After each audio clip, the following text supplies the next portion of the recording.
It's been a minute. Akademiks TV has been served. UK lawyer is facing up to 2 years imprisonment for cleaning a lake. Caesar says AI is stealing her music, and she is so mad. Ghana frustrates England to a goalless draw in the World Cup match. Japanese football fans receive backlash for cleaning stadiums. This and many more stories will we be looking at in this video. So subscribe to the channel, turn on post notification, and don't forget to like the video. Let's do it the alpha way.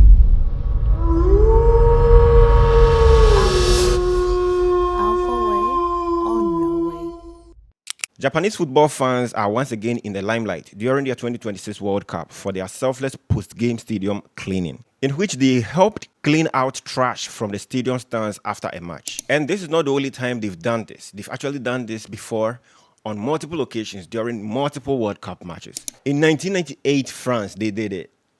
2002 Korea, Japan. 2006 Germany. 2010 South Africa. 2014 Brazil. But the year that this gesture actually received public recognition is 2018 Russia. They literally lost 3-2 against Belgium and were eliminated. Yet these people still cleaned the entire stadium. They did the same thing in Qatar 2022. Then in 2026, other countries started picking up. Portugal, followed by Saudi Arabia and Morocco. And then there's France. Some internet users and domestic commentators have labeled the stadium cleanups as performative or showing off. Critics argue that the behavior is designed to win international acclaim for Japan pride. One viral comment jokes that wives struggling with husbands who do not clean up should make them wear their samurai blue football uniform at home. These husbands do not do these cleanups at home. They leave their wives to do all the cleanups, but when they come outside their country, they start doing the cleanups in front of cameras just to impress the entire world and have a good name for their country. If you are Japanese and you're watching this video, let us know in the comment section if this is true. But what do you think of this?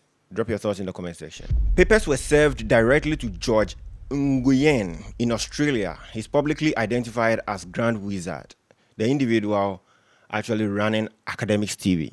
It is alleged that he is acting as a bot broker for online streaming.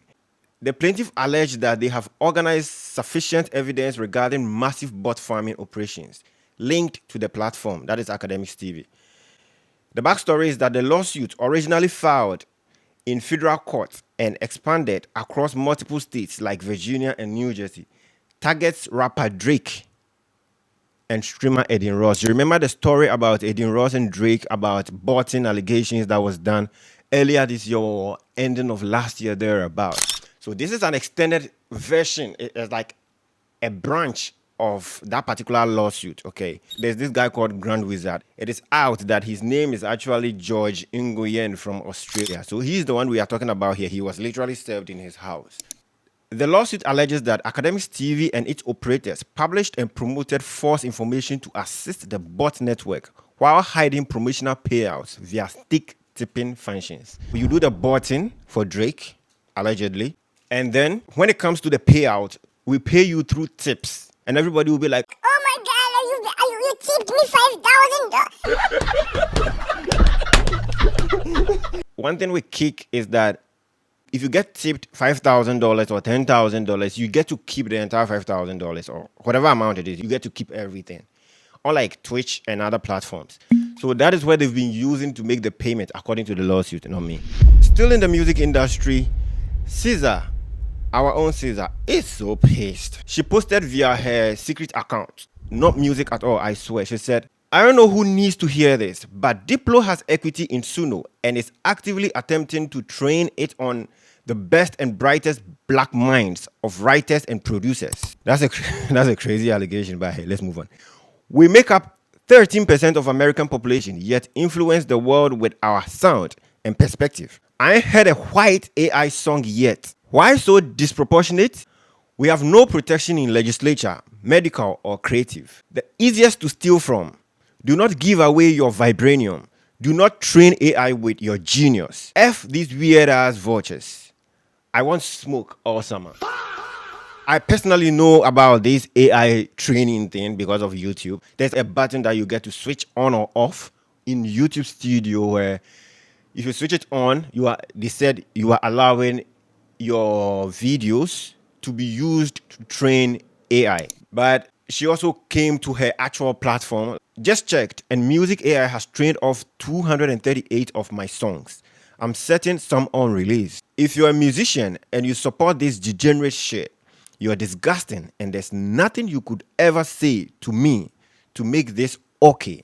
I hope you have the life you deserve. Girl is pissed like crazy. AI watchdog, the Atlantic's ongoing investigation of the books, videos, and other media used by the world's most powerful tech companies to train their AI models. So when you come here, you'll be able to search and then you see if your music has been used by AI. And apparently that is where Cesar came to check it.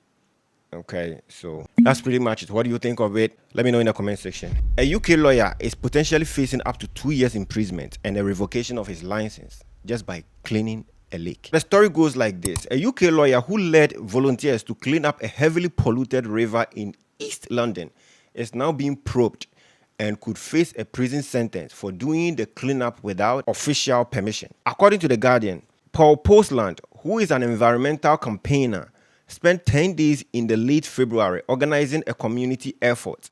Volunteers removed around 200 bags of litters, silt and weeds and branches from 250 meters stretch that had reportedly become choked and stagnant. This lawyer literally said he has spent years contacting the environmental agency to act on this, and yet they never did anything about it. So his group stepped in. That's when trouble started. Within weeks of the cleanup, environmental agencies investigators visited the site and sent Powlesland a letter saying the group was under investigation for unpermitted works in breach of the Environmental Permitting Regulation 2016. The agency said, and I quote, "We consider that unpermitted works have taken place in contravention of the Environmental Permit Regulation 2006. The site is currently under investigation for permitting and waste offenses. The EA alleges that dredging has been carried out and waste has been left on the site within the floodplain, constituting a flood risk activity under the regulations that would have required an environmental permit. Carrying out the work without one is an offense in its state. When they did the cleanup, they didn't take out all the waste from the premises. They should come to the agency to seek their permit to do the job that the agency were supposed to do. Yo, we are bruised. Our ego is bruised because you did our job. And we are not going to take it lightly on you. Yes, you told us to do this and that, and we have not done it yet. But why did you do it without our consent? Nigga, what? You are making us look bad in the eyes of people, so we are not going to let it go. We are suing you or we are serving you, whatever it is. That's what they are trying to say. Mr. Powlesland said this after decades of ignoring rampant environmental crime on the roading. The environmental agency has finally decided to act, he said.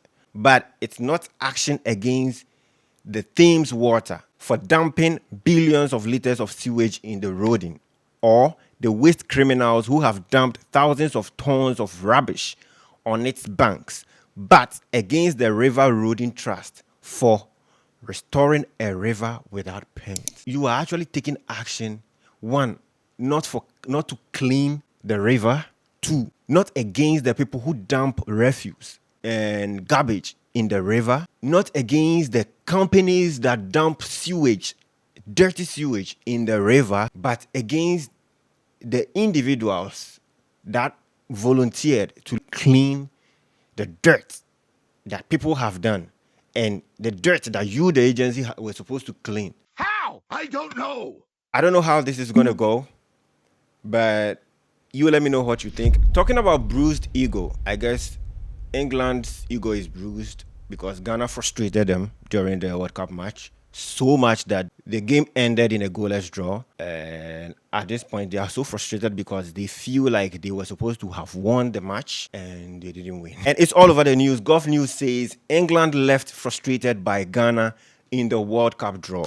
The Akademiks says England frustrated by Ghana in surprise goalless draw. RNZ says England left frustrated by Ghana in World Cup draw. Even BBC talked about it. A journalist asked their coach what he thinks of the match and if he considers it a wake-up call. Here's what he said. Don't need a wake-up call. Actually, you do need a wake-up call, and this is a wake-up call. Don't need a wake-up call. There was no overconfidence. England went into the game with a perception in mind. okay, we're just going to win this match and then get over with it. And then when in the next game, we're just going to use Panama as dessert. You ended with a goalless draw. That's disappointing. Yeah, it is what it is. Moral of the story, never underestimate your opponent. You never know what he has in his pocket. Did you know that pineapple skin is actually fire resistant? I just found out. I may be new to this, but hey, I just found out today. It says high water content, a dense fibrous structure, and a Leidenfrost effect is what causes the skin of the pineapple to be fire resistant. The Leidenfrost effect is when an object heated well past the boiling point of water touches a moist surface, it instantly vaporizes the outer layer of the moisture. This creates a thin layer of protective steam, a vapor barrier between the scorching heat source and the pineapple skin. Because steam is a poor conductor of heat, this vapor armor temporarily prevents the hot object from transferring direct energy to burn the fruit. So basically, it can temporarily resist heat, but if you keep heating it for a very long time, it will penetrate. But for the most part, it can actually withstand heat. Yeah, I really didn't know this. I may be new to this. So if you knew, kudos, big ups to you. But if you didn't know, then I guess you and I both. A quick glance at the Billboard 100. We have Taylor Swift still topping the chart. I Knew It, I Knew You. That's number 1. And then Choosing Texas by Ella Langley, number 2. I think he was also number 2, if I'm not mistaken. Stupid Song, Olivia Rodrigo. Drop Dead by Olivia Rodrigo. Be Her, Ella Langley again. Okay. The Cure, Olivia Rodrigo again. That's 3. Oh my God. In the top 10. That's insane. Janice STFU by Drake. He moved up from 8, that was last week, to 7 this week. Impressive. Hate That I Made You Love Me by Ariana Grande. She's also still in the top 10. As of last week, she was there. She's still in. Honey Bee by Olivia. How many songs, Olivia? Oh my God. Honey Bee by Olivia Rodrigo. Man I Need by Olivia Dean. That's number 10. I Just Might Bruno Mars is at number 11. Maggots for Brains, Olivia Rodrigo again. Damn, girl. What? That brings us to the end of the video. Let me know what you think in the comment section. Oh my God. I still don't know how to end my videos. That brings us to the end of the video. Let me know what you think in the comment section. Subscribe to the channel, turn on post notification. Don't forget to like the video. I'll catch you in the next one.